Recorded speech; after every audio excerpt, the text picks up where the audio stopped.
A paz do Senhor, queridos irmãos, estamos aqui mais uma vez para dar sequência à nossa série de estudos bíblicos baseado no tema A Igreja de Cristo contra o Império do Mal. Estamos na lição de número 6, que é a desconstrução da masculinidade bíblica. Leitura bíblica em classe está no livro de Ruth, capítulo 4, versículos 7 ao 12. Eu sou Arnold Luiz e hoje vamos iniciar a nossa lição e a ideia aqui é o seguinte: qual a diferença entre masculinidade e machismo? Nós nascemos com a masculinidade ou desenvolvemos ao longo da vida? O que é masculinidade? Será que eu nasço neutro e ao passar do tempo eu vou desenvolvendo? É isso que vamos entender nessa lição de número 6 hoje. Masculinidade bíblica, tópico 1, subtópico de número 1, a criação divina do ser humano. Lá em Gênesis, capítulo 1, versículo 27, diz o seguinte: e criou Deus o homem à sua imagem, a imagem de Deus o criou, macho e fêmea os criou. Quando Deus cria o homem e a mulher, ele dá nomes. Para o homem, no hebraico, é Ish, e para a mulher é Ishá. Só que o interessante é que nessa passagem, em Gênesis capítulo 1, versículo 27, quando ele fala no finalzinho, e a imagem de Deus o criou, macho e fêmea. Aí aqui não é Ish e nem Ishá, que é Ish para homem e Ishá para mulher. Aqui é Zahá para homem e Nekevá para mulher. O que significa? Significa dizer que Deus, além de criar o homem, além de criar a mulher, ele também cria a masculinidade e ele também cria a sexualidade feminina, a sexualidade feminina e a sexualidade masculina. E é interessante que essas duas palavras, Zahá para a sexualidade masculina e Nekevá para a sexualidade feminina. Então aqui nesse versículo, capítulo 1, versículo 27 de Gênesis, Deus não usa nem Ish, que é para homem, e nem Shá, que é para mulher, mas sim Zahá, e ele usa também Nekevá. O interessante é que Deus colocou dentro de Ish, Zahá, e colocou dentro de Ishá o Nekevá, ou seja, Deus ele coloca a sexualidade que compete ao homem e à mulher. Então, masculinidade é algo que Deus coloca dentro, não é algo que desenvolvemos. Podemos aperfeiçoar, podemos desenvolver? Claro que não. Por quê? Porque Deus coloca, ou você é homem ou você é mulher, ou você é macho ou você é fêmea. Não existe meio termo, não existe invenção, E o que existe é que Deus criou homem e Deus criou mulher. Ponto final, Está escrito na palavra do Senhor. A palavra do Senhor é verdade absoluta e precisamos crer, e professar essa verdade, que Deus ele cria homem e ele cria mulher, Nós podemos aperfeiçoar, na verdade nós podemos potencializar, no caso a gente pode no sentido de que a sociedade, o ser humano, ele pode, potencializar, essa questão de ele ter a decisão dele, de escolher, e ele é homem, nasceu homem, ele vai continuar sendo homem, ele vai morrer homem, ela nasceu mulher, ela vai crescer e ela vai continuar sendo mulher até ela morrer, homem ou mulher, não existe meio termo. Então a masculinidade está dentro de nós, homens, Hoje nós estamos falando sobre essa lição, a masculinidade bíblica. Tópico de número 2, características da masculinidade. Aí nós vamos para Gênesis capítulo 2, versículo 15. Tomou, pois, o Senhor Deus o homem e colocou no jardim do Éden para cultivar e guardar. E então aqui Deus coloca Ish, Ish no jardim do Éden para quê? Para cultivar. E qual é a ideia de cultivar? Cultivar é a ideia de desenvolver, para cultivar e para guardar. Cultivar significa desenvolver e guardar significa tranquilidade, ou seja, é para desenvolver com tranquilidade, ou seja, Deus deu trabalho ao homem para cuidar do jardim do Éden, e nesse trabalho Deus dá o quê? para ele guardar e cultivar, que significa dizer que é para o homem desenvolver o trabalho ao percorrer, né, da caminhada do caminho e guardar o que? Percorrer, desenvolver com tranquilidade, né? A Bíblia diz que quem não tem sabedoria, peça a Deus que Ele dá. Então precisamos pedir sabedoria, né? Vocês homens, nós homens, precisamos pedir sabedoria ao Senhor Deus, né? Para saber, né, a cada dia o que devemos fazer com aquilo que Deus nos confiou, seja a família, seja ministério, seja o trabalho. Precisamos colocar nas mãos do Senhor. Então Deus coloca na mão de Ish, né, com o Zahar. No caso, Deus coloca o Ish, o homem, né, e a sua masculinidade, Zahar, dentro do jardim do Éden, e ele dá uma ordem. Qual é a ordem? É para ele guardar e cultivar, para ele desenvolver algo do ponto A ao ponto B. Para isso, para esse desenvolvimento, ele precisa de quê? De tranquilidade, ou dentro de algo turbulento. Então precisamos entender o seguinte: o que Deus quer é que esse homem promova o quê?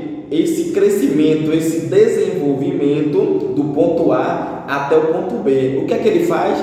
Desenvolvendo isso, promovendo esse crescimento, né, que Deus instituiu para ele cultivar, né, desenvolver, né? Essa é a finalidade do homem, guardar e cultivar. Cultivando, ele vai guardando, enquanto ele vai guardando, ele vai desenvolvendo e ele vai promovendo a tranquilidade, ele vai criando as coisas, criando a sua família, né, dentro de um ambiente sadio. Essa é a obrigação do Ish, né, do homem, né, desenvolver, produzindo e criando a sua família com tranquilidade. E a masculinidade bíblica é essa, quando o homem desenvolve o que? O que Deus confiou, né? Ali no jardim do Éden, Deus confiou o que? O jardim do Éden, com tudo, com os animais, né? com tudo ali que estava no jardim do Éden, com as árvores e tal. E com o homem, né, a gente trazendo para os nossos dias, fazendo uma analogia, né, o que a gente pode fazer, né, com essa masculinidade bíblica, né, o Zahar que Deus colocou em nós, Ish, o homem. O que é que nós podemos fazer? Nós precisamos desenvolver o que? Lá o homem precisava guardar, né, desenvolver o jardim do Éden, guardar e cultivar, né, que é desenvolver com tranquilidade. E aí o homem precisa fazer o que? Produzir isso, esse desenvolvimento com tranquilidade, criando um ambiente sadio para sua família, para os seus filhos e para sua mulher. Deu para entender? Glória a Deus. Subtópico de número 3, a liderança masculina.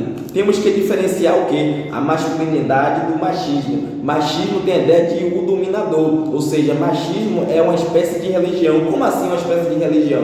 Exemplo, nós temos o que? O islamismo, nós temos o cristianismo, nós temos o judaísmo, nós temos o machismo. Então, qual a ideia da religião? A ideia aqui, a gente está falando sobre o dominador da religião, é quando o homem, ele faz o quê? Ele tira Deus do centro, né? Então, a gente está falando da masculinidade, da desconstrução da masculinidade bíblica, né? A ideia do machismo, e o homem, ele tira o Deus da Bíblia, o Deus da palavra, e ele se coloca no centro, né? Dá para entender? O homem se coloca no centro. Por isso que eu estou dizendo que tem a ideia de uma religião, porque o homem cria um Deus, e que Deus é esse? É ele mesmo, porque é ele que domina, né? Então é uma espécie de religião.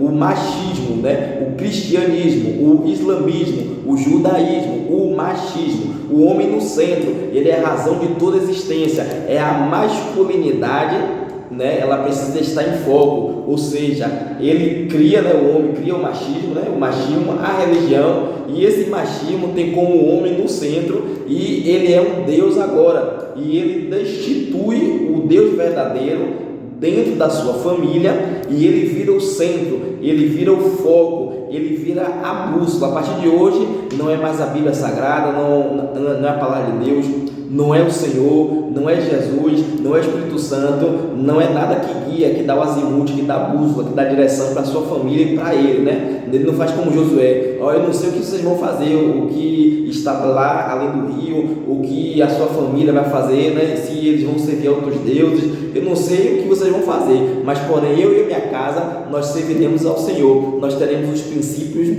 bíblicos da palavra do Senhor. Nós estaremos aqui, né, com a palavra de Deus na nossa frente, e ela que vai dar o azimuth, ela que vai dar a direção, ela que vai nos guiar. Então essa é a ideia, né? Quando o homem tira, né, a questão do foco, o Deus da Bíblia do foco, e ele coloca ele como foco. Então Deus cria o homem, mas o homem faz o quê? Mas o homem, ele cria muitas invenções, e Deus, ele rejeita o machismo. Deu para entender? Então, como é que deve ser a liderança do homem?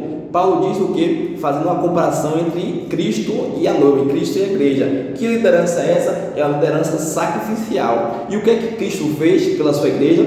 Cristo fez tudo para que a sua noiva ficasse segura. Isso é um amor sacrificial, ou seja, ele se entregou, ele morreu, né, para dar vida a nós, né, que nós estávamos mortos, nossos pecados, nossos delitos, né, a noiva de Cristo. Nós somos a noiva de Cristo, a igreja de Cristo, né? Nós somos salvos em Cristo, através de Cristo, da obra, né, vicária de Jesus, né, que ele ali se entrega, né, a morte substitutiva. Ele morre em nosso lugar, ele não merecia, né, ele foi injustiçado, ele foi punido, né, para nos salvar, né, o peso que ele carregou, né, ele carregou sobre si as nossas enfermidades, as nossas dores, né, graças a Deus por isso, né. E o que acontece? Ele faz essa referência sobre o amor sacrificial, o amor ágape, o amor de entrega, o amor de sacrifício. E aqui tem um exemplo interessante sobre a liderança sacrificial.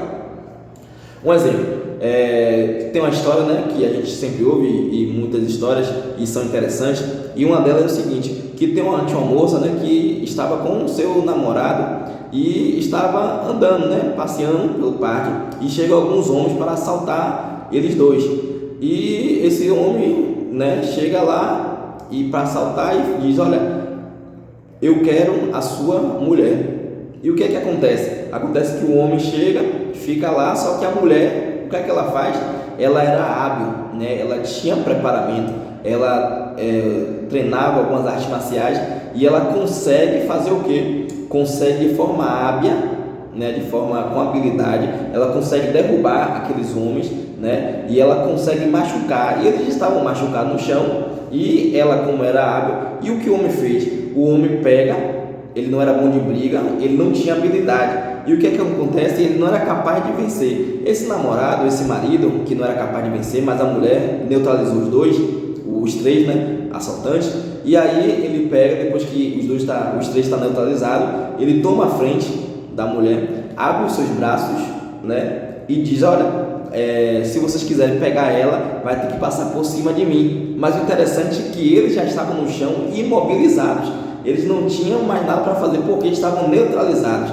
E aqui tem essa ideia, né, a questão da masculinidade, a questão da liderança sacrificial. Masculinidade aqui é uma capacidade em si de proteger, né, e não é na força do braço, não é na força do braço, na força do braço. E o que é a ideia aqui? Não é se eu vou perder ou se eu vou ganhar. A ideia aqui é de proteção, independente das circunstâncias. Ele vai para o sacrifício. Se ele, né, olhar de forma humana, ele vai correr, né? Ele não tem condição de vencer, de ganhar a batalha. Ele vai correr, ele vai deixar a mulher, e ele vai correr, vai cair fora. Mas Cristo não pensou assim, né? Ai de nós se Cristo pensasse assim, né? Ele: Senhor, não dá para mim não, Senhor, eu vou largar tudo, eu não vou lá não me entregar por eles não. Ai de nós que Cristo, né, não fez isso, né? Imagine, né, muitos homens frouxos por aí, né, que não toma, né, a rédea da situação, né, não tem esse amor sacrificial de entrega, né, de se entregar pela sua esposa, pela sua mulher, pela sua noiva, né? E aí o que é que Cristo faz?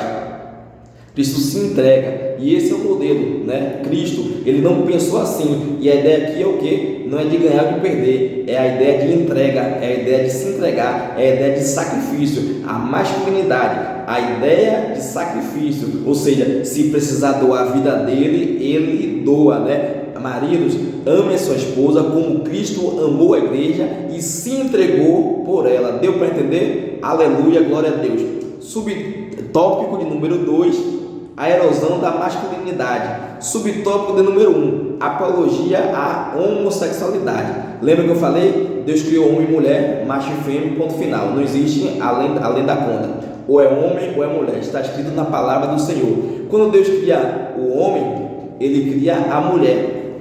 A masculinidade, né, Deus criou, né? A sexualidade feminina e masculina, Deus criou. E Deus criou o Zahar e o Nekevá. Essa ideia de eu nascer neutro, né? Hoje em dia tem esse discurso bem bonito, bem romântico, né? Que nada, você nasceu neutro, né? Você pode escolher o que você quer, você nasceu neutro. E, né, essa ideologia de gênero que tem implantado, né, no meio das crianças, dos jovens, dos adolescentes, né, e dos adultos também, né? A sociedade que fala a respeito disso, né? Esse baratinho, né? Sociável, que tudo é perfeito, que tudo pode, né? E Paulo diz o quê? Que tudo nos é lícito, mas nem tudo nos convém, né? Então Deus criou sexualidade feminina e masculina, e essa ideia de nascer neutro e com o passar do tempo eu escolho se eu sou homem ou se eu sou mulher, é coisa do maligno, né? É coisa do diabo. Fuja da peste do mal. Isso é questão diabólica, né? Questão do inimigo. Então, se olharmos para isso, o que é que tem aqui? Essa ideia de nascer neutro é antibíblico, não tem nenhum respaldo na palavra de Deus. É lógico que se olharmos pela biologia, nós vamos ver essa diferença. Dá para ver, irmãos, a diferença. Deus criou homem para ser homem, criou mulher para ser mulher, ponto final. Homem não pode ser mulher, mulher não pode ser homem. Por quê? Porque Deus cria o Ishi e ele coloca o Zahar. Deus cria o Nekevá, né? E Deus cria Ishá e coloca o Nekevá. Deus cria o homem e coloca a masculinidade, coloca, né, os princípios masculinos, coloca ali o Zahar, coloca a sexualidade. Homem, você vai ser homem, você vai exercer esse papel de homem, você vai ser assim. Olha, mulher, você vai ser assim, você vai exercer esse papel. Então Deus coloca a sexualidade masculina e a sexualidade feminina, né? Não tem essa de você nascer neutro e com o decorrer do tempo, quando você crescer, você vai escolher se você é homem ou mulher. Isso é coisa do diabo, né? Louvado seja o nome de Jesus para todo sempre. Eu não me canso de falar a mesma coisa, porque eu sei que é segurança para vós. Eu vou continuar defendendo a fé cristã, vou continuar fazendo apologia da palavra de Deus, né, contra a ideologia de gênero, contra as astutas ciladas do inimigo, e não podemos parar, não podemos desistir. Precisamos continuar pregando o Evangelho de Cristo, puro, santo, imaculado. Deus ama todos os pecadores, mas o que Deus abomina é o pecado. Deus ama o pecador, mas abomina o pecado. E tem acreditado, a igreja ama todos, venha como está, mas como está, ao decorrer do tempo, não pode ficar da mesma maneira. Se você aceitou Cristo, você é uma nova criatura. Se um dia você, né, que está me ouvindo, você que ainda não aceitou Jesus, ou você que precisa se reconciliar com Jesus, a Bíblia diz que as coisas velhas se passaram e tudo se fez novo. Quem está em Cristo, nova criatura é. Quem roubava não rouba mais, quem fumava não fuma mais, quem se prostituía não se prostitui mais, quem gostava, né, de outra fruta, né? Estou falando de uma linguagem aqui bem figurada para os irmãos entenderem. Quem gostava, né, daquele negócio, daquela fruta, né, como diz o baiano, lá ele, né? Quem gostava daquele negócio lá, hoje não gosta mais. Porque você que nasceu homem, você não pode escolher ser mulher, e você que é mulher e quer ser homem, não pode. Deus criou homem e mulher, macho e fêmea. Deu para entender? Glória a Deus. Deus cria mulher, e é interessante o seguinte: a palavra-chave aqui dessa questão é Gênesis capítulo 2, versículo 18, né? Se a gente olhar para a biologia, se a gente olhar, vai estar clara a diferença. Deus criou dois seres antagônicos diferentes, né? E Gênesis 2,18 diz o seguinte: então o Senhor Deus criou e disse o seguinte: não é bom que o homem esteja só, farei para ele alguém que o auxilie, alguém que ajude. Deus cria a mulher não só para completar Adão, mas também Adão para completar a mulher. A ideia aqui é de completude, ou seja, eles estão ligados, estão conectados. Não é à toa que Deus diz: ambos serão que uma só carne, ou seja, um completa o outro. Já não tem aquele videogamezinho, né? Os mais antigos vai lembrar. Um brinquedinho que colocava a pilha no fundo e tinha um joguinho de encaixar, né? E encaixava o negócio certinho, e aí ia crescendo, e tentava encaixar, né? Para conectar. É a mesma coisa, o homem e a mulher, eles são algo, né, de forma encaixada. O homem nasceu para a mulher e a mulher nasceu para o homem, né? Não tem essa ideia de o homem nasceu para outro homem e a mulher nasceu para outra mulher, não. O homem nasceu para a mulher e a mulher nasceu para o homem, ou seja, os dois se completam, né? Tudo isso que passa disso é procedência do maligno. Deu para entender?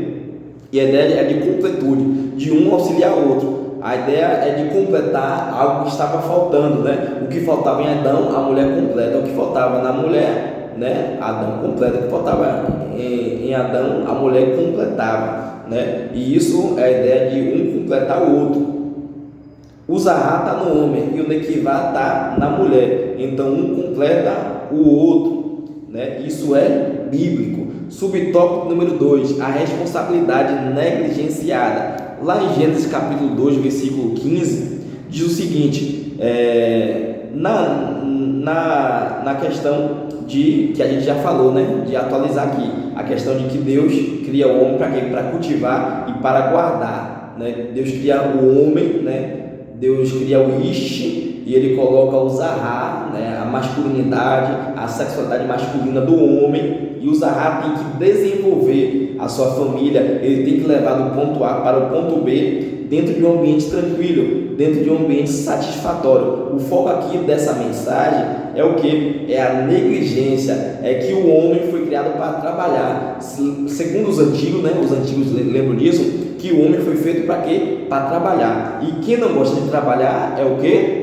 É preguiçoso também, é vagabundo. Quem não gosta de trabalhar é vagabundo, é preguiçoso. A Bíblia diz que vai ter com a formiga, ó, preguiçoso. Aquele que não gosta de trabalhar é preguiçoso, é vagabundo, né? E aí existe, né, muitos homens encostados em mulher, e o homem que é encostado na mulher é antibíblico, porque o homem tem que ir para o sacrifício. Tem homens que deixam a esposa ir para o sacrifício. Ele está numa boa, ele está na retaguarda e a mulher está na linha de frente. A liderança masculina é uma liderança sacrificial, né? Cristo amou sua igreja ao ponto de amar ela e se entregar por ela, amor sacrificial. Então ele que tem que ir para o sacrifício, e ele não ficar, né, na questão da retaguarda e a mulher na linha de frente. Ele tem que acordar mais cedo para trabalhar, ele tem que ir para o sacrifício, ele tem que fazer das tripas o coração para atender às necessidades da sua família. É claro, é óbvio que o esposo está desempregado, ele busca e não encontra, né, um trabalho, ele está indo atrás, ele está correndo, ele está se sacrificando. A ideia é que ele não está parado, ele faz um bico ali, ele vai correndo, ele vai atrás o dia inteiro, né? E ele vai procurando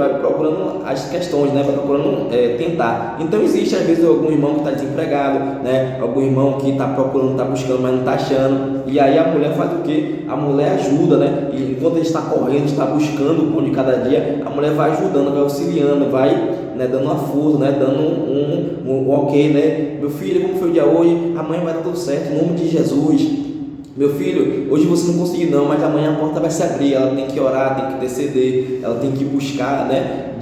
Não só de forma espiritual, mas também ela pode estar trabalhando, precisa também ajudar em casa. Então, né, o homem precisa da mulher e a mulher precisa do homem. Lembra que eu falei? Ó, os dois têm que estar conectados. O homem precisava da mulher e a mulher precisava do homem. E Deus fez o quê? Criou o homem e a mulher. Não é bom que o homem esteja só. Farei para ele uma adjuntura. O que Adão precisa está na mulher. O que a mulher precisa está em Adão. Louvado seja o nome de Jesus. Mas o problema é o que? Aquele vagabundo, aquele irmão vagabundo, né? Que fica o dia todo na igreja, né? Que ele fala que vai viver da fé, e aí o dia todo ele fica lendo a Bíblia. Olha, não estou dizendo que não é para ler a Bíblia, é para ler a Bíblia, mas tem uns irmãos aí, né, que só pensa nisso. E o que é que acontece? Ele não trabalha, ele não corre atrás, ele não coloca currículo, ele não vai para cima, ele fica na retaguarda e deixa a mulher ir para a linha de frente. E aí a ideia que eu estou falando sobre a negligência da liderança, né, masculina, né? A responsabilidade está sendo negligenciada, e essa é a desconstrução da masculinidade bíblica, né? Que hoje ocorre dentro da sociedade e também, de certa forma, em nossas igrejas, né? E aí vamos vigiar e precisamos ensinar a palavra de Deus para que possamos crescer melhores em nome de Jesus.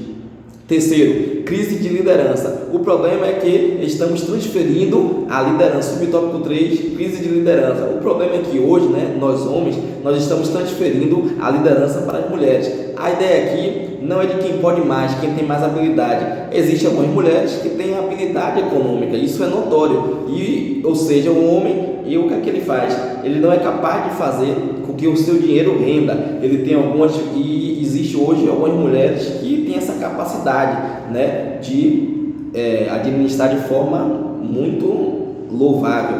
E aí nós lembramos Gênesis capítulo 2, versículo 18, né? Que a ideia é o quê? Não é bom que eu não fique só, farei para ele uma disjuntora. A ideia da completude. O homem e a mulher, eles se completam. Então, se o homem tem essa deficiência de gerenciar os seus recursos, o que é que ele faz? Para que ele dá o dinheiro? Ele dá o dinheiro para a esposa, para a sua mulher. Então, um completa o outro, né? A mulher é o complemento do homem e o homem é o complemento da mulher. Então, ele vai para o sacrifício e ele entrega, né? Até o homem dá o dinheiro para a mulher, isso é sacrifício, né? Então, ele que vai para o sacrifício. A esposa é o complemento, ele vai para o sacrifício, até mesmo pegar o dinheiro e dar para a mulher, né?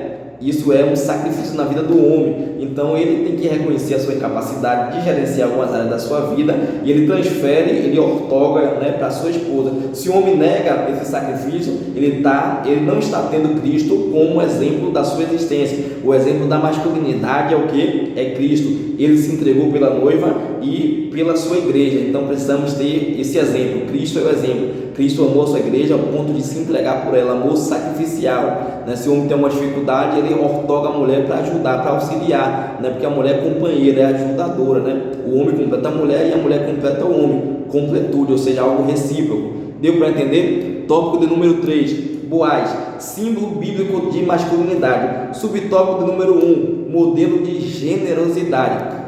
O que significa generosidade? Significa aquele que gera, aquele que produz, aquele que dá o start inicial de alguma coisa, aquele que deu o start de generosidade. E quem foi esse? Foi Boaz. Ele fez isso na vida de quem? De Ruth, né? Nós temos a história de Ruth e de Noemi. Ruth e Noemi, né, estão ali, né, no meio do seu povo, e Ruth, Noemi e a outra, se não me engano, acho que é Orfa, né?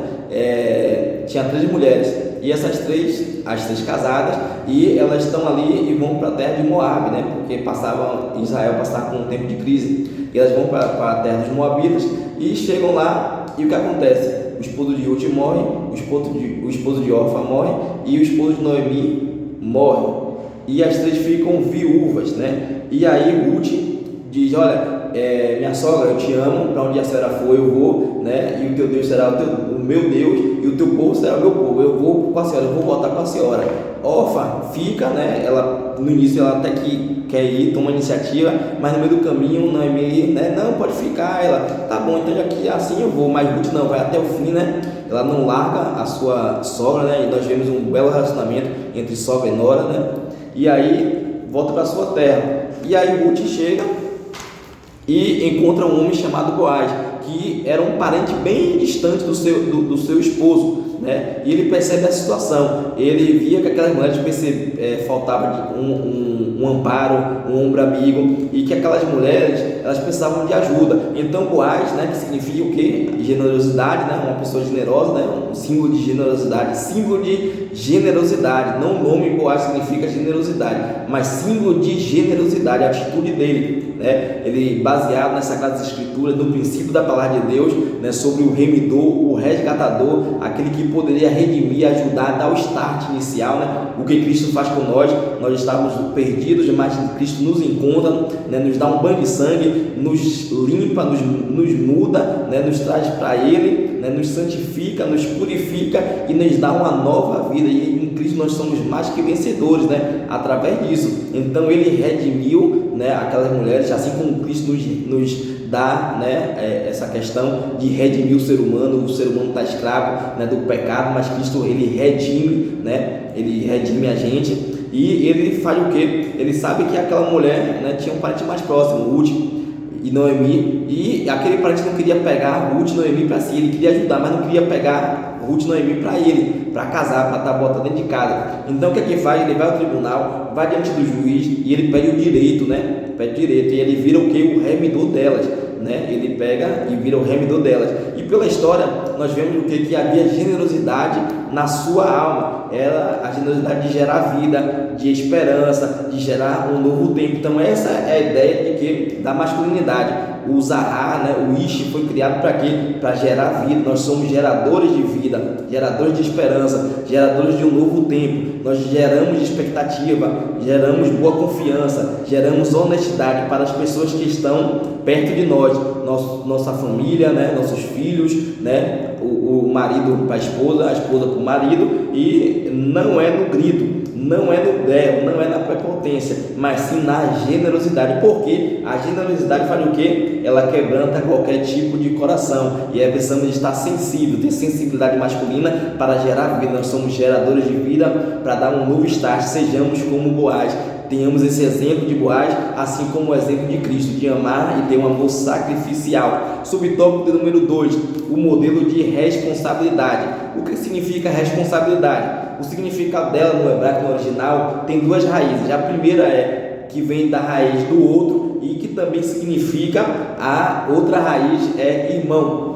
Então, responsável é aquele que olha para o outro, é aquele que olha para o outro não como um qualquer, mas sim como alguém familiar, não como alguém estranho, mas sim como um irmão, como alguém que está perto, alguém que está próximo. Ou seja, ele não tem um olhar distante, mas sim um olhar familiar, ele tem um olhar generoso. Quando Boaz viu a história de Ruth, viu a história de Noemi, ele não pensou duas vezes, ele foi um homem generoso, ele teve essa generosidade. Ele foi, e aí ele tomou, né, a iniciativa de dar o start, de gerar vida, né, através do que aquelas mulheres estavam passando, né? E aí Ruth, né, ela passa essa ideia, a ideia de que Boaz, ele gerou vida, ele foi um homem responsável, um modelo de responsabilidade. Então Ruth foi e ganhou essa bênção, né? E ela não era parente próxima de Boaz, mas ele não viu ela como outro, né, ou como outra, mas sim, ele não teve um olhar distante, mas sim um olhar familiar, um olhar próximo, um olhar generoso. A masculinidade não é para ser mortificada, mas sim para colocar em evidência. Eu não posso deixar o machismo dominar a minha vida, a minha história. Precisamos que a masculinidade ela seja posta em prática. Precisamos colocar ela para fora. Para quê? Para as pessoas perceber. Não se pode esconder a luz debaixo do alqueire, não se pode esconder a luz. Nós somos luz do mundo e nós somos sal do mundo para dar luz a esse mundo em trevas. Precisamos reconstruir a masculinidade bíblica, a masculinidade que guarda, a masculinidade que cultiva, a masculinidade que gera vida, a masculinidade generosa, a masculinidade que toma atitude, né? E Deus em Cristo continue abençoando os irmãos. A paz do Senhor. Estaremos aqui semana que vem, querendo Deus.